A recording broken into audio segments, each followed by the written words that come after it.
Aqui nessa imagem, a gente consegue ver bem a variação de espessura de diâmetro dos fios conforme vai crescendo a numeração.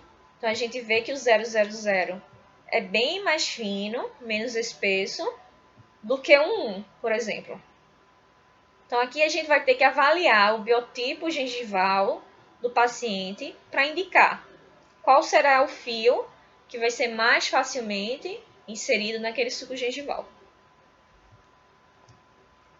E para fazer essa inserção do fio retrator no suco gengival, a gente precisa utilizar um instrumento indicado para isso. Então, a gente utiliza uma espátula, que a gente chama de espátula de inserção de fio retrator. Essa espátula, ela é própria para esse procedimento, então ela é utilizada somente para isso. Para a inserção do fio retrator, para a gente fazer o afastamento gengival, ou em casos de moldagem para prótese fixa, ou se for realizar alguma restauração aqui, por exemplo, classe 5 em resina composta. Então, a gente faz essa mesma técnica de afastamento gengival, utilizando essa espátula de inserção do fio, que pode ter um microserrilhado na ponta dela, na ponta ativa, ou não. Pode ser lisa. Esse microserrilhado, ele facilita, porque ele promove um afastamento melhor, tá? E impede que o fio fique se soltando. Não, isso aqui não ficou bom, não.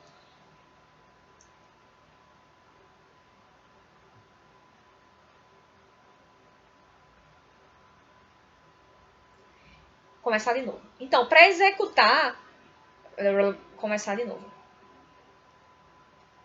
Para executar a técnica de afastamento gengival e a inserção do fio retrator no suco gengival, tanto para promover esse afastamento para uma moldagem em prótese fixa ou até mesmo para a realização de uma restauração, classe 5, nessa face cervical aqui, utilizando resina composta, a gente vai inserir esse fio retrator com a espátula de inserção de fio retrator. Então, é um instrumental específico para essa técnica de afastamento gengival. E esse instrumental pode ter um microserrilhado na sua parte ativa ou não, ou pode ser liso.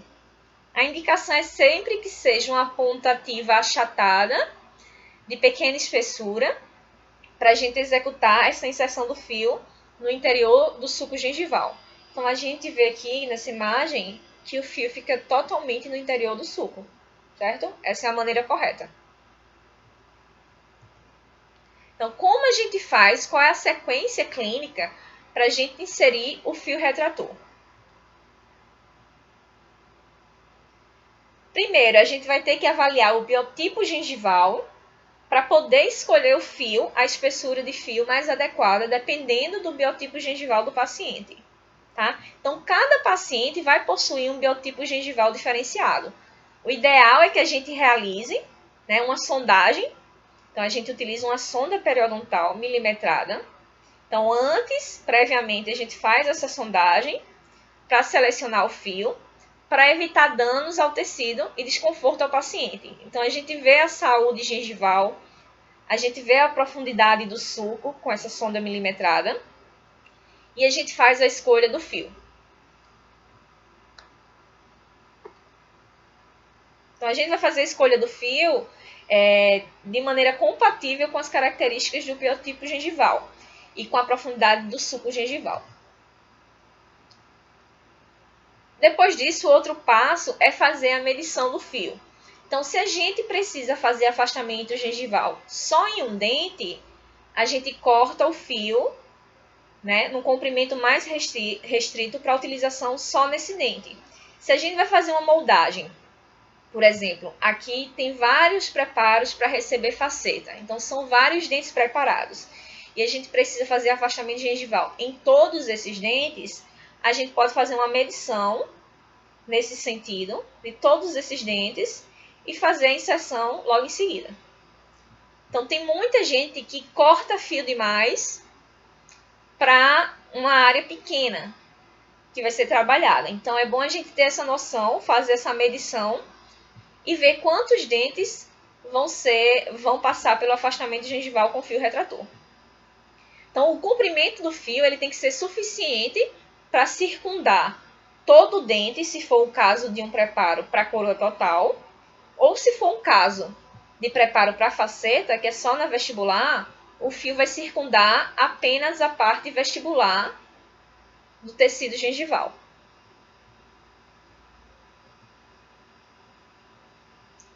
Em seguida, a gente vai escolher um instrumental. Então, se não houver uma espátula para inserção do fio retrator, a gente pode utilizar até mesmo uma espátula de inserção de resina composta. Pode ser utilizado sim também para inserir o fio retrator. No entanto, essa espátula é preciso que ela seja bem achatada, seja sempre um instrumental de ponta ativa romba, não pode ter uma ponta ativa afiada, certo? E com a ponta dessa espátula, a gente começa o posicionamento do fio, vai fazendo uma leve pressão, iniciando-se principalmente pela região de papila, na região proximal. E é necessário que o fio proporcione um afastamento mínimo do sulco de 0,2 milímetros, certo? Então, a gente tem que fazer essa inserção e tem que ver um afastamento dessa gengiva para apical em cerca de 0,2 milímetros. Então, aqui a gente fez a escolha do instrumental. Então, se não houver a espátula de inserção do fio retrator, a gente pode utilizar uma espátula de inserção de resina composta, que tem um diâmetro pequeno também, que seja bem achatada. E se for um caso de inserção de fio retrator em preparo para coroa total, a gente faz o posicionamento do fio, a medição e o posicionamento do fio circundando esse preparo. Como eu tinha citado, a inserção do fio é indicado que se inicie pela região proximal, pela região de papila, justamente porque é uma região mais fibrosa. Então, vocês vão perceber quando estiverem atuando na clínica que sempre vai ser mais fácil inserir o fio na região de papila do que nessa região vestibular ou na região lingual. Então, é mais fácil iniciar na região de papila. A gente faz essa estabilização inicial na região de papila ou mesial ou distal. Lembrar sempre de deixar uma porção pequena do fio para fora, para facilitar no momento de remoção. A gente que vê que já está aparecendo cerca de 0,2 milímetros, né? A gente percebe a nitidez do término cervical. Então, a inserção do fio retrator aqui proporcionou esse afastamento de 0,2 milímetros, que é o que a gente precisa para que tenha uma qualidade boa da moldagem. Aqui a gente vê o pedaço de fio que deve ficar sobrando para facilitar a remoção.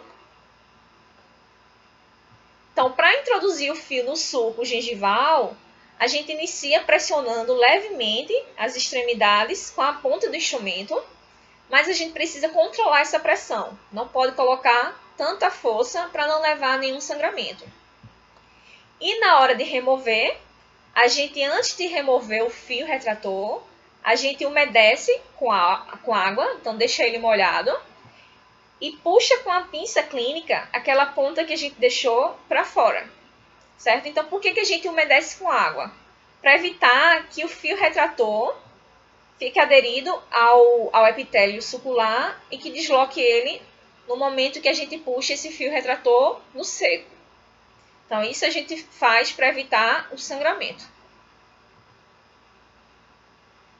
A gente vai iniciar agora as técnicas de moldagem. Então, a gente já viu que tem alguns fatores que a gente precisa preencher antes de chegar à moldagem em si. Então, a gente vai ver se o formato do preparo está adequado, se o término cervical está nítido, se o tecido gengival está saudável, e a gente já fez o afastamento gengival. Depois que a gente observa, avalia e faz o afastamento gengival, a gente parte para o procedimento da moldagem em si. Existem algumas técnicas que a gente vai discutir agora. Então, a moldagem utilizando o fio retrator tem a técnica de impressão única e tem a técnica de dupla impressão. A técnica de impressão única vai utilizar o material leve e o pesado simultaneamente. Então, a gente vai ver os casos clínicos mais para frente que vai dar uma clareada nesse conceito. Já a dupla impressão, a gente faz a moldagem em 2 momentos. No primeiro momento, a gente utiliza só o material pesado, a consistência pesada, e depois a gente faz um segundo momento da moldagem, em que a gente utiliza o material de consistência pesada, mais o material de consistência leve. Na técnica de impressão única, que pode ser chamada também de técnica de único tempo, ela é denominada assim porque os materiais de consistência pesada e de consistência leve são manipulados e utilizados simultaneamente, em um único tempo, em uma única moldagem. Então, primeiro, a gente vai pegar a pasta catalisadora e manipular juntamente com a massa densa e preencher na moldeira. Depois a gente pega a pasta catalisadora novamente com a massa fluida e coloca em cima da moldeira e faz um momento só de moldagem. Então, nesse caso clínico aqui, vai ser feita a moldagem desse preparo. Então, foi feito antes o afastamento gengival. Foi feito o preenchimento na moldeira da massa densa, massa pesada, a massa fluida. As duas antes foram manipuladas com o catalisador. Então, a gente pode colocar também um pouco da massa fluida diretamente sobre o preparo. E em um único momento de moldagem, num movimento só, a gente faz a inserção dessa moldeira que tem os dois materiais, de consistência pesada e de consistência leve. E a gente tem a nossa moldagem pela técnica da impressão única.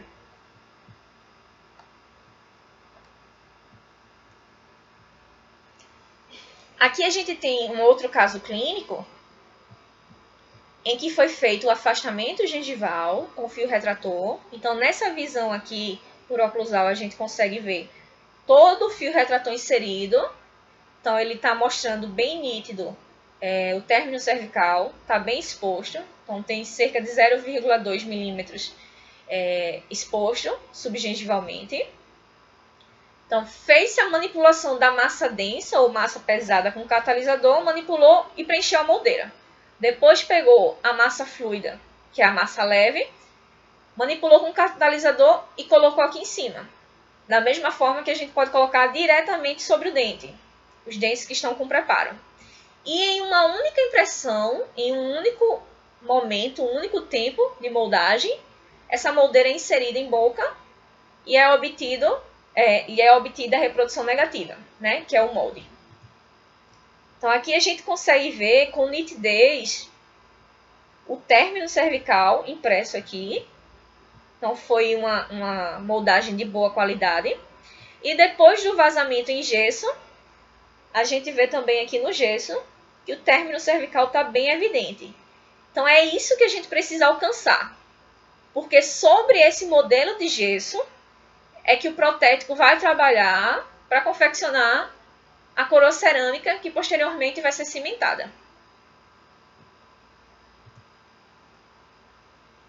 Já a técnica da dupla impressão, ela é realizada em dois momentos.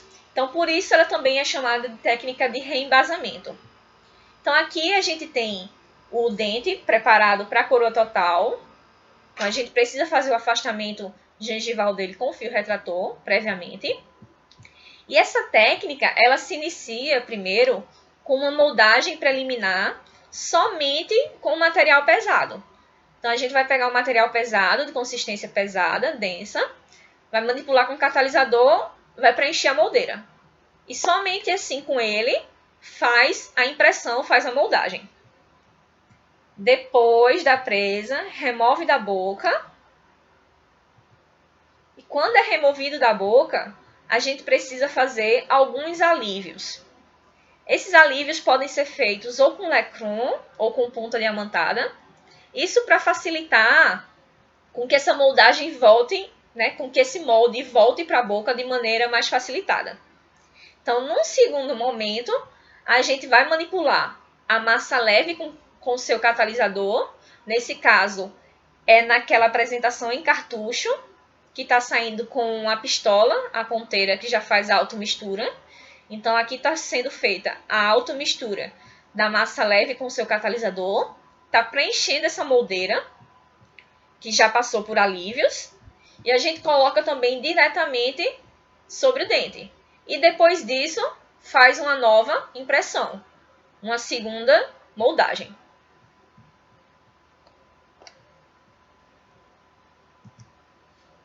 Então, aqui tem um caso clínico que mostra bem o passo a passo dessa técnica da dupla impressão.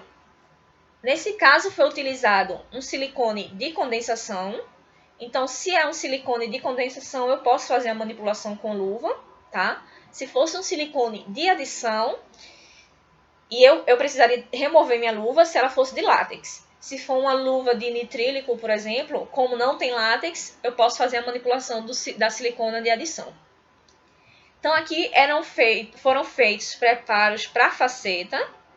Então, é um preparo menos abrangente do que o preparo para a coroa total. Eu não preciso fazer a inserção de fio retrator circundando todo o preparo, porque o preparo para faceta é feito apenas na vestibular. Então, a inserção do fio é feito só na margem gengival por vestibular.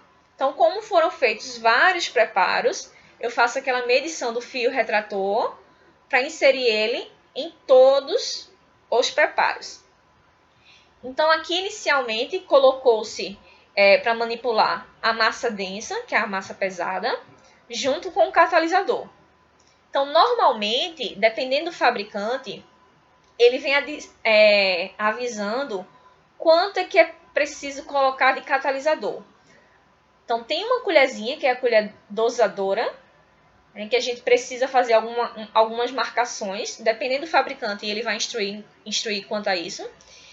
E a gente faz a adição do catalisador. Às vezes é uma cobrinha contínua, às vezes são duas, às vezes é um X, tá? Dependendo das informações do fabricante.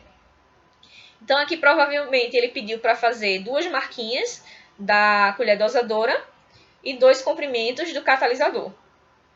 Então, é feita a manipulação até a gente conseguir uma cor homogênea da massa densa com o catalisador, no caso.